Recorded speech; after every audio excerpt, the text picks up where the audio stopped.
ꯑꯩ ꯃꯅꯤꯄꯨꯔꯒꯤ ꯃꯤꯌꯥꯝ ꯄꯨꯝꯅꯃꯛꯇ ꯀꯔꯤꯒꯨꯝꯕ ꯋꯥꯐꯝ ꯈꯔꯗꯪ ꯑꯩ ꯅꯤꯡꯁꯤꯡꯖꯔꯤ ꯃꯗꯨꯗꯤ ꯍꯧꯖꯤꯛ ꯀꯣꯔꯣꯅꯥ ꯚꯥꯏꯔꯁ COVID-19ꯅ ꯃꯔꯝ ꯑꯣꯏꯔꯀꯥꯟꯗ ꯄ꯭ꯔꯤꯊꯤꯕꯤ ꯃꯐꯝ ꯀꯌꯥꯗ ꯑꯃꯗꯤ ꯚꯥꯔꯠꯀꯤ ꯁ꯭ꯇꯦꯠ ꯐꯤꯕꯝ ꯑꯗꯨꯒ ꯌꯥꯝꯅ ꯂꯥꯏꯕꯛ ꯊꯤꯕ ꯉꯁꯤ ꯑꯩꯈꯣꯏꯒꯤ ꯁ꯭ꯇꯦꯠꯁꯤꯗꯁꯨ ꯃꯤꯑꯣꯏ ꯑꯃ ꯃꯄꯥꯟꯗ ꯂꯥꯏꯔꯤꯛ ꯇꯝꯂꯒ ꯂꯩꯔꯝꯕꯤ ꯑꯃ ꯏꯆꯥꯅꯨꯄꯤ ꯑꯃ ꯃꯗꯨꯒꯤ ꯄꯣꯖꯤꯇꯤꯚ ꯁꯥꯏꯟ ꯐꯪꯕ ꯃꯁꯤꯅ ꯃꯔꯝ ꯑꯣꯏꯔꯒ ꯑꯩꯈꯣꯏ ꯃꯤꯌꯥꯝꯗ ꯂꯩꯔꯤꯕ ꯆꯤꯡꯅꯕ ꯄꯥꯈꯠꯄ ꯅꯨꯡꯉꯥꯏꯇꯕ ꯋꯥꯐꯝ ꯀꯌꯥꯗꯨꯒꯤ ꯃꯇꯥꯡꯗꯅꯤ ꯑꯩꯅ ꯃꯌꯥꯝꯗ ꯊꯝꯖꯒꯗꯣꯏꯁꯦ ꯃꯌꯥꯝꯗ ꯑꯩ ꯌꯥꯝ ꯊꯃꯣꯏ ꯁꯦꯡꯅ ꯑꯄꯤꯜ ꯑꯃꯈꯛ ꯇꯧꯅꯤꯡꯉꯤ ꯃꯗꯨꯗꯤ ꯂꯥꯏꯅꯥ ꯑꯃ ꯂꯥꯌꯦꯡꯕ ꯍꯥꯏꯕꯁꯦ ꯂꯥꯏꯅꯥꯗꯨ ꯗꯥꯏꯒꯅꯣꯁꯤꯁ ꯇꯧꯔꯒ ꯂꯥꯏꯅꯥꯗꯨ ꯀꯔꯤ ꯂꯥꯏꯅꯥꯅꯣ ꯍꯥꯏꯕꯗꯨ ꯈꯪꯉꯀꯥꯟꯗ ꯃꯗꯨꯒꯤ ꯗꯥꯛꯇꯔꯅ ꯍꯤꯗꯥꯛ ꯊꯥꯕ ꯀꯣꯔꯣꯅꯥ ꯚꯥꯏꯔꯁ ꯍꯥꯏꯔꯤꯕ COVID-19ꯁꯤ ꯂꯥꯏꯅꯥꯁꯤ ꯀꯔꯤꯅꯣ ꯍꯥꯏꯕꯁꯤ ꯈꯪꯉꯦ ꯀꯔꯝꯍꯥꯏꯅ ꯐꯒꯗꯒꯦ ꯍꯥꯏꯕꯁꯨ ꯈꯪꯉꯦ ꯑꯗꯨꯕꯨ ꯂꯥꯏꯕꯛ ꯊꯤꯕꯗꯤ ꯑꯩꯈꯣꯏ ꯃꯁꯦꯟ ꯑꯩꯈꯣꯏ ꯁꯤꯟꯁꯤꯌꯔ ꯑꯣꯏꯅꯗꯕꯒꯤ ꯃꯃꯤ ꯇꯥꯏ ꯑꯩꯈꯣꯏ ꯃꯁꯦन ꯃꯁꯤꯗꯩꯗ ꯈꯪꯅ ꯈꯪꯗꯕꯒꯨꯝꯕꯒꯤ ꯃꯃꯤ ꯇꯥꯏ ꯃꯁꯤ ꯇꯧꯕꯤꯒꯅꯨ ꯍꯥꯏꯗꯅ ꯑꯩ ꯑꯄꯤꯜ ꯇꯧꯖꯕꯅꯤ ꯃꯔꯝꯗꯤ ꯀꯣꯔꯣꯅꯥ ꯚꯥꯏꯔꯁꯁꯤꯗꯒꯤ ꯑꯣꯡꯂꯤ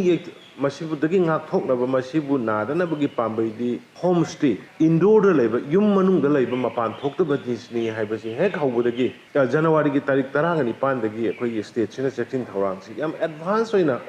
ꯚꯥꯔꯠꯀꯤ ꯑꯇꯩ ꯁ꯭ꯇꯦꯠꯅ ꯂꯧꯈꯠꯇ꯭ꯔꯤꯉꯩ ꯃꯃꯥꯡꯗꯒꯤ ꯑꯩꯈꯣꯏ ꯖꯅꯋꯥꯔꯤꯒꯤ ꯇꯥꯔꯤꯛ 9ꯗꯒꯤ ꯏꯌꯥꯔꯄꯣꯔꯠꯇ ꯃꯥꯎꯗ ꯖꯤꯔꯤꯕꯥꯝꯗ ꯀꯔꯤ ꯃꯐꯝ ꯀꯌꯥꯗ ꯑꯩꯈꯣꯏ ꯆꯦꯛꯀꯤꯡ ꯃꯣꯔꯦꯗ ꯗꯥꯛꯇꯔ ꯊꯝꯃꯒ ꯍꯧꯔꯛꯈ꯭ꯔꯕꯅꯤ ꯃꯤ ꯄꯨꯟꯗꯕ ꯏꯃꯨꯡꯗ ꯂꯩꯕ ꯃꯁꯤꯗꯒꯤ ꯍꯦꯟꯅ ꯐꯕ ꯍꯤꯗꯥꯛ ꯂꯩꯇꯦ ꯃꯁꯤꯅ ꯍꯥꯏꯔꯤꯕ ꯚꯥꯏꯔꯁꯁꯤꯗꯒꯤ ꯉꯥꯛꯊꯣꯛꯑꯦꯕꯁꯦ ꯑꯗꯨꯕꯨ ꯂꯥꯏꯕꯛ ꯊꯤꯕꯗꯤ ꯑꯩꯈꯣꯏꯒꯤꯁꯤ ꯍꯥꯏꯔꯒꯁꯨ ꯇꯥꯗꯕꯗꯧꯅ ꯇꯧꯕꯁꯤ ꯃꯁꯤ ꯇꯧꯕꯤꯒꯅꯨ ꯌꯥꯔꯤꯈꯩ ꯏꯃꯨꯡ ꯃꯅꯨꯡꯗ ꯂꯩꯕꯤꯌꯨ ꯑꯩꯈꯣꯏꯅ ꯉꯔꯥꯡ ꯂꯣꯛꯗꯥꯎꯟ ꯇꯧꯔꯦ ꯍꯥꯏꯔ ꯐꯥꯎꯕꯗ ꯑꯗꯨꯝ ꯆꯠꯂꯒ ꯂꯝꯕꯤꯗ ꯆꯠꯄ ꯈꯣꯠꯄ ꯇꯧꯕ ꯂꯦꯞꯇꯕꯗꯒꯤ ꯎꯄꯥꯏ ꯂꯩꯔꯛꯇꯗꯅ ꯑꯩꯈꯣꯏ ꯉꯁꯤꯗꯒꯤ ꯀꯥꯔꯐ꯭ꯌꯨ ꯑꯃꯨꯛ ꯂꯥꯎꯊꯣꯔꯛꯄꯅꯤ ꯀꯥꯔꯐ꯭ꯌꯨꯁꯤ ꯐꯥꯎꯕꯗ ꯀꯥꯔꯐ꯭ꯌꯨ ꯌꯦꯡꯕꯒꯤ ꯅꯃꯥꯗ ꯃꯤ ꯊꯣꯛꯂꯛꯑꯒ ꯌꯦꯡꯕ ꯀꯥꯔꯐ꯭ꯌꯨꯅꯤ ꯍꯥꯏꯔꯒ ꯑꯩꯈꯣꯏ ꯃꯄꯥꯟ ꯊꯣꯛꯄ ꯌꯥꯗ꯭ꯔꯕꯅꯤꯅ ꯍꯥꯏꯔꯒ ꯁꯪꯒꯣꯏꯗ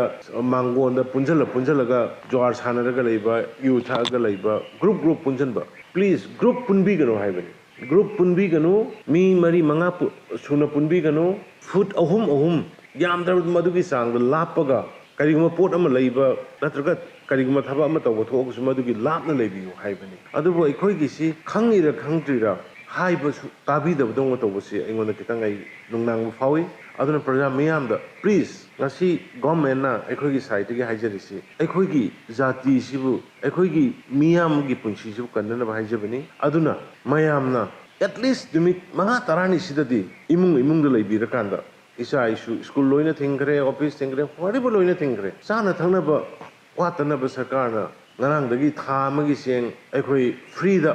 ꯅꯥꯞꯁꯥꯒꯤ ꯀꯥꯔꯠ ꯄꯥꯏꯕꯁꯤꯡ ꯑꯃꯗꯤ ꯀꯥꯏꯗꯕ CMSTꯒꯤ ꯄꯤꯕꯁꯤꯡꯗ ꯂꯣꯏꯅ ꯑꯩꯈꯣꯏ ꯊꯥꯕ ꯍꯧꯔꯦ ꯏꯟꯁꯥꯡ ꯅꯥꯄꯤꯒꯤ ꯂꯩꯅꯅꯕ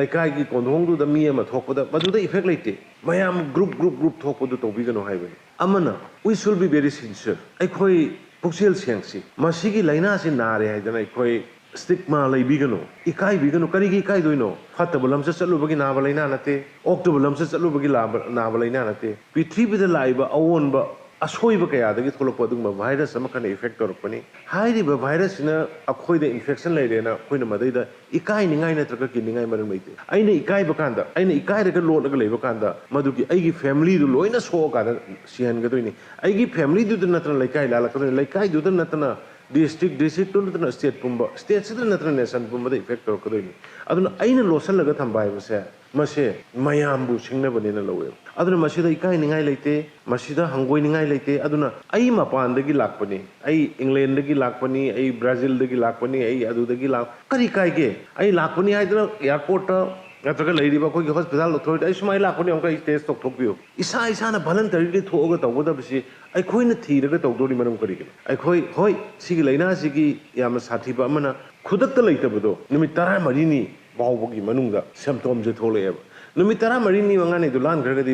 ꯃꯗꯨ ꯂꯩꯇ꯭ꯔꯦ ꯁꯤ ꯀ꯭ꯌꯣꯔ ꯑꯣꯏꯗꯣꯏꯅꯦꯕ ꯑꯗꯨꯅ ꯑꯩꯈꯣꯏꯅ ꯃꯄꯥꯟꯗꯒꯤ ꯂꯥꯛꯏꯕ ꯃꯤꯁꯤꯡꯅ ꯚꯂꯟꯇꯔꯤ ꯀ꯭ꯋꯥꯔꯟꯇꯥꯏꯟ ꯇꯧꯕꯤꯌꯨ ꯀ꯭ꯋꯥꯔꯟꯇꯥꯏꯟ ꯁꯦꯟꯇꯔꯗ ꯑꯩꯈꯣꯏ ꯂꯩꯒꯦ ꯍꯥꯏꯕꯤꯌꯨ ꯃꯄꯥꯟꯗꯒꯤ ꯂꯥꯛꯄꯁꯤꯡꯅ ꯑꯩ ꯆꯦꯛ ꯇꯧꯕꯤꯌꯨ ꯍꯥꯏꯕꯤꯌꯨ ꯅꯠꯇꯗꯅ ꯂꯣꯠꯂꯒ ꯂꯩꯅꯕ ꯇꯥꯔꯒꯗꯤ ꯃꯗꯨꯅ ꯃꯅꯨꯡꯗ ꯂꯣꯏꯅ ꯁꯟꯗꯣꯛꯈ꯭ꯔꯀꯥꯟꯗ ꯃꯅꯥ ꯂꯩꯖꯗꯕ ꯃꯄꯥꯟꯗ ꯆꯠꯇꯕ ꯏꯆꯝ ꯆꯝꯅ ꯂꯩꯖꯕ ꯀꯩꯁꯨ ꯈꯪꯗꯕ प्रजा ꯄꯨꯝꯅꯃꯛꯇ ꯆꯥꯎꯅ ꯏꯐꯦꯛ ꯇꯧꯒꯅꯤ ꯑꯗꯨꯅ ꯑꯩꯒꯤ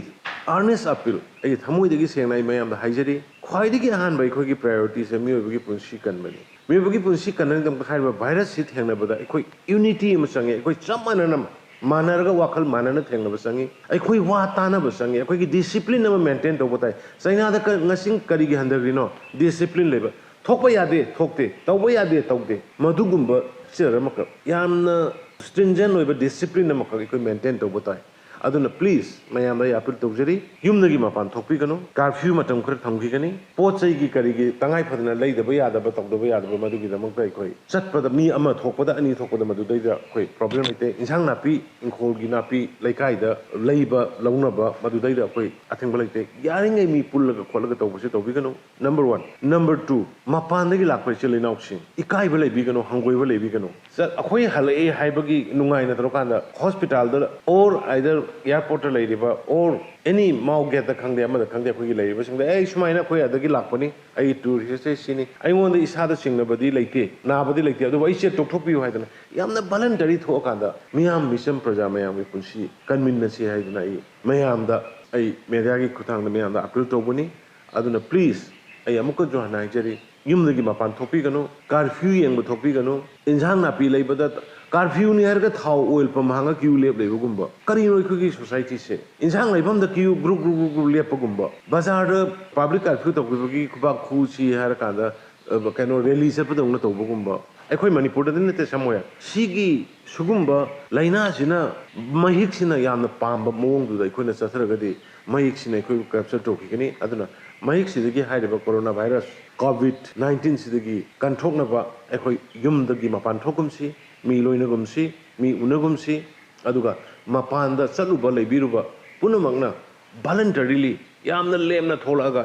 akhoi sumai na mapanda chaluba ni mapanda like tamubani sum leirambe yai leibra leitabra check topiu haina voluntary tholaga check topiu check tongnasi quarantine torga voluntarily leisi adu khakta da akhoi miyam gi punsing kanmangam and masi again haijiribse miyam gi shortda miyam gi punsi kanna ba haijabani waro bigano haina mayam dai no lukse